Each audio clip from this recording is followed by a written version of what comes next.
And much anticipated Ron Burgundy a la Will Ferrell.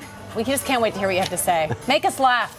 Oh, no pressure, no pressure. Yeah, I'm so thrilled. I know we all are. The moment is finally here. Anchorman 2 hits theaters tomorrow, and for weeks we've been seeing Ron Burgundy pop up all over, from an anchor desk in North Dakota to, the Canadian Olympic curling trials, and even commercials for the Dodge Durango, which is selling like crazy, thanks to Ron.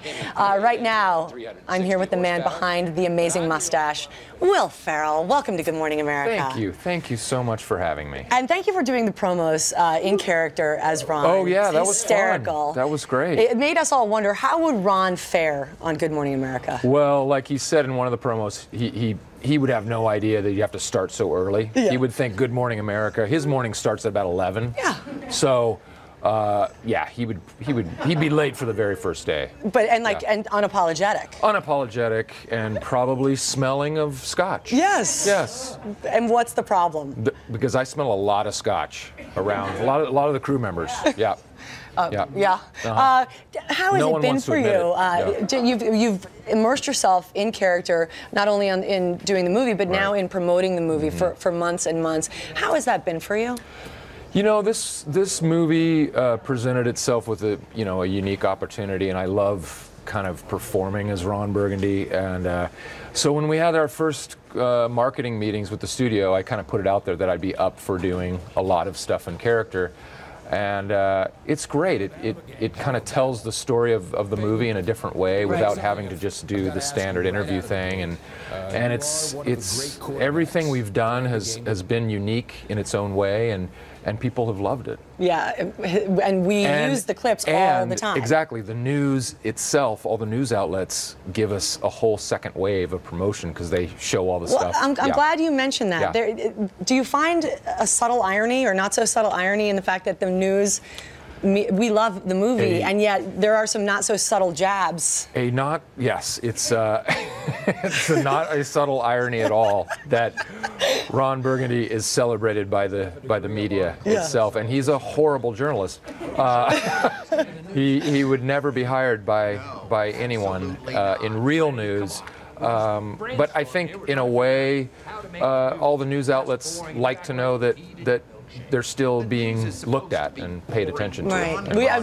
We all laughed so hard, but there were some moments where there was some cringing. Yeah. When Ron discovers that car chases equal ratings. Yes. Yeah. And well, I mean, that was kind of what was fun about doing this movie, is to make a really funny, broad PG-13 movie, and at the same time have a little satirical edge to it. Let me set up the premise. So you try to you do reassemble the gang, the team, for a very big opportunity, and I'm going to show a clip right now where you all are now back together, and you are reminiscing. Take a look. What about the time that you dared Cham to drink that beer stein full of Woolite? He drained it faster than you could say, no, don't do it. That's the equivalent of drinking poison. Oh, Lord. I was in a 6-month coma. They say from the neurological damage, there's no way I live past 55. You got 3 years left, my friend. How was that for you being with the guys? They're just reminiscing about... horrible stuff. It was great. I mean, we kind of picked up right where we left off 9 years ago, and I'm very good friends with Steve and Paul and David, and so to kind of get the band back together, so to speak, was great. We had James Marsden on yesterday, who's the new kid on the block. He's an ugly guy, isn't he? He's very, I feel unsightly, bad for him. hard to look at. Yeah.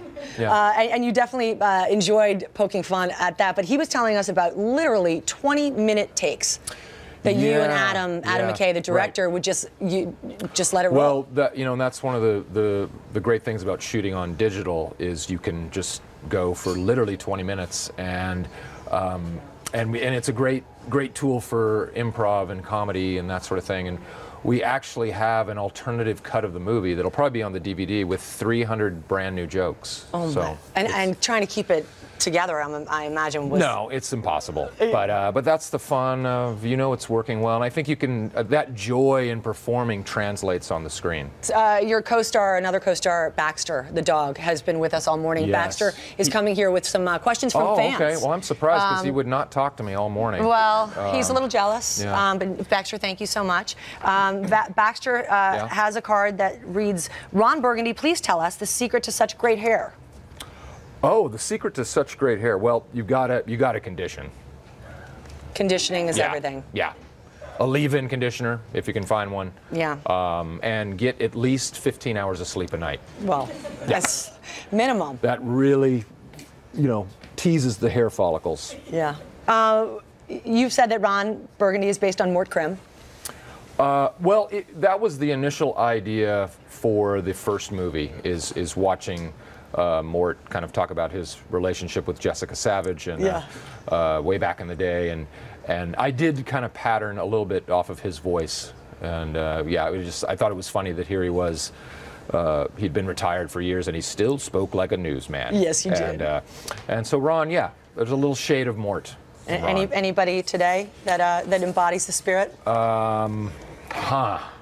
Well, I would say there's Sam Champion's left us, so yeah. Beautiful hair. Beautiful hair, great teeth. Gorgeous I'm smile. glad he's not here because I'd be nervous to meet him. Will Ferrell, we thank you so much. Baxter, we thank you. Anchorman 2, Thanks. The legend continues, opens nationwide tomorrow.